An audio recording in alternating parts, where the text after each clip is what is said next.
Penganiayaan David Ozora dengan terdakwa Mario Dandi dan juga Shane Lucas hari ini akan kembali digelar di Pengadilan Negeri Jakarta Selatan.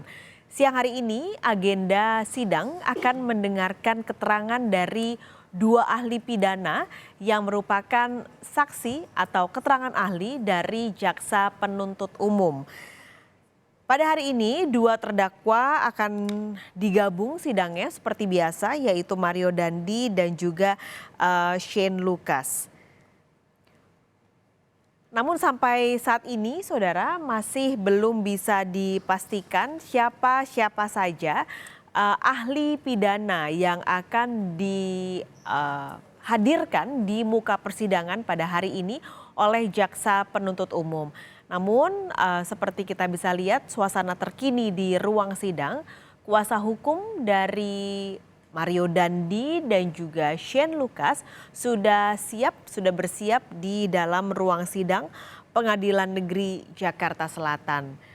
Ini merupakan sidang lanjutan dari kasus penganiayaan berat dengan korban David Ozora.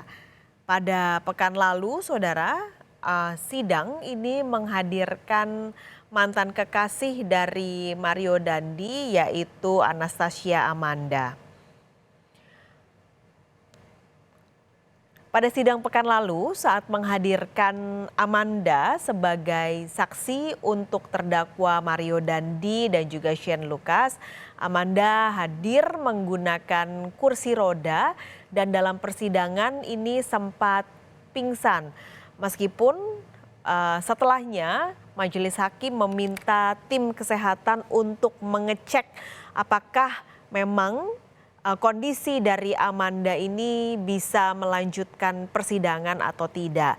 Nah, setelah diperiksa oleh tim kesehatan, dinyatakan bahwa oksigennya baik, saturasinya, lalu tekanan darahnya juga baik, sehingga pada pekan lalu sidang tidak dihentikan tapi dilanjutkan karena kondisi kesehatan Amanda mendukung untuk sidang berlanjut dengan saksi Amanda.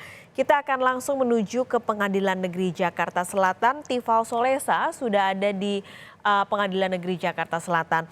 Tifal, kalau tadi informasi terakhirnya yang saya dapatkan adalah belum ada nama-nama dari ahli pidana yang akan dihadirkan pada siang hari ini dari jaksa penuntut umum.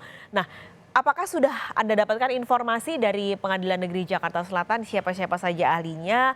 Lalu kira-kira apa yang akan digali dari baik JPU maupun juga majelis hakim untuk persidangan pada hari ini?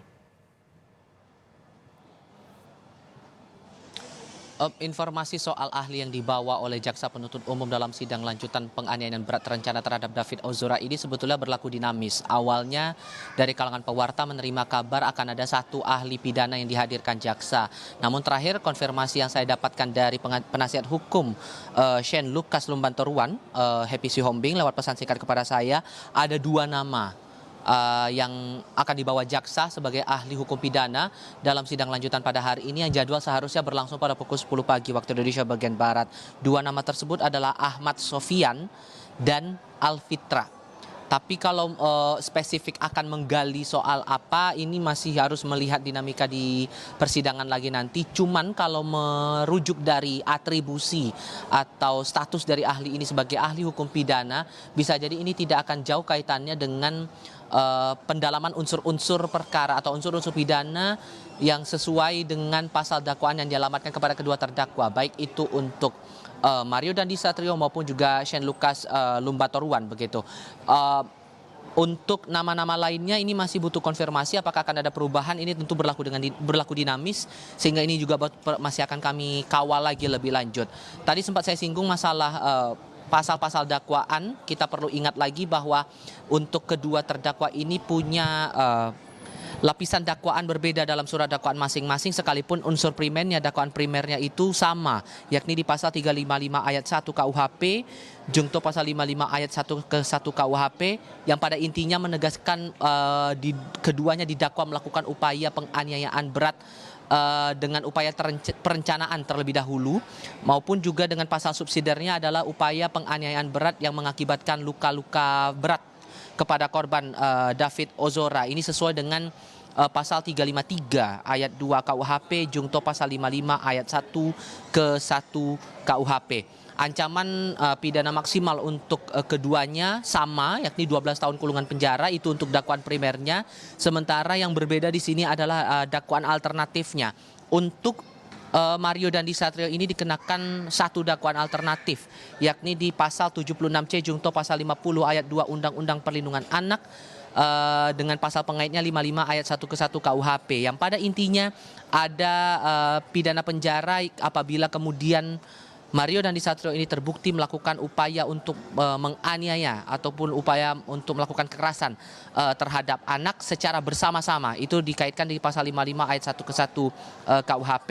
Khusus untuk Shane Lucas Lumbantoruan, yang berbeda di sini adalah pasal-pasal pengaitnya. Di alternatif pertama, Shane Lucas ini dikenakan pada pasal jungto 56 ayat 2 Kitab Undang-Undang Hukum Pidana. Isinya dalam KUHP tersebut diterangkan bahwa dipidana sebagai pembantu kejahatan bagi mereka yang memberi kesempatan, sarana, atau keterangan untuk melakukan tindak kejahatan. Kalau kita merujuk dari pasal-pasal yang didakwakan oleh kedua terdakwa, kemudian ahli yang coba dibawa oleh jaksa penuntut umum ini, kurang lebih tidak akan jauh hubungannya ataupun juga pendalamannya nanti tentang unsur-unsur pasal yang dialamatkan kepada Mario Dandi Satrio maupun juga terhadap Shane Lucas Lumbantoruan. Perlu dipahami juga Paskalis bahwa rencananya dari pihak jaksa penuntut umum awalnya kami ketahui akan membawa 4 ahli. Satu ahli sudah sempat bersaksi di muka sidang pada hari sidang hari Kamis pekan lalu. Satu ahli tersebut adalah ahli dokter IGD Rumah Sakit Medika Permata Hijau yang langsung menangani korban David Ozora sesaat setelah mendapatkan penganiayaan berat oleh terdakwa Mario Dandi Satrio bersama dengan Shane Lucas Lumbantoruan dan juga pelaku anak AG. Dan saat itu diterangkan oleh ahli Aisyah di situ atau dalam proses sidang kala itu, dia menerangkan bahwa saat datang ke rumah sakit sudah dalam kondisi penurunan kesadaran atau dalam kondisi tidak sadar secara awamnya begitu dikenalkan, dengan beberapa luka yang cukup fatal terutama pada bagian wajah dan kepala. Ini yang coba diterangkan atau ditegaskan waktu itu oleh ahli yang dibawa oleh jaksa penuntut umum, satu ahli kesehatan atau satu dokter yang dibawa saat itu.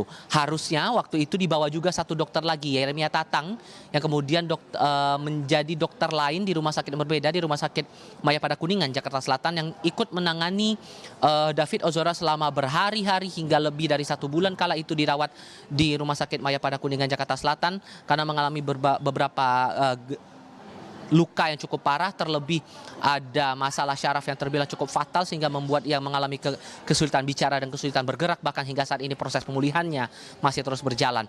Namun Yeremia Tatang dalam sidang Kamis lalu sempat meminta agar dirinya dibawa ke muka sidang atau bersedia menjadi ahli di muka sidang pada sidang tanggal 20 Juli 2023. Nah, ini juga yang akan kami tunggu. Apakah ada perkembangan terbaru?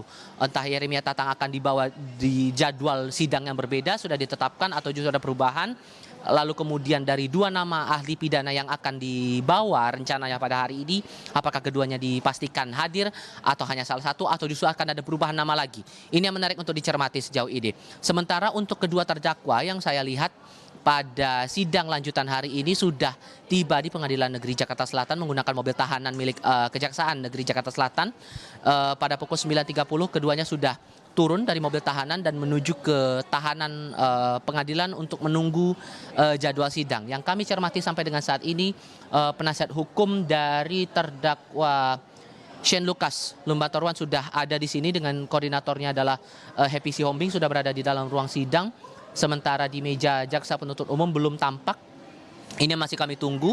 Apabila kedua pihak ini sudah berada di dalam ruang sidang, kita tinggal menunggu kehadiran dari terdakwa, lalu kemudian sidang baru akan dibuka lagi oleh majelis hakim yang masih dipimpin oleh Hakim Ketua Ali Miribut Sujono dan Hakim Anggota Tumpanuli Marbun dan Muhammad Ramdes. Paskalis. Terima kasih banyak Tifal Solesa. Nanti kita akan langsung juga memantau jalannya persidangan dari Pengadilan Negeri Jakarta Selatan. Terima kasih.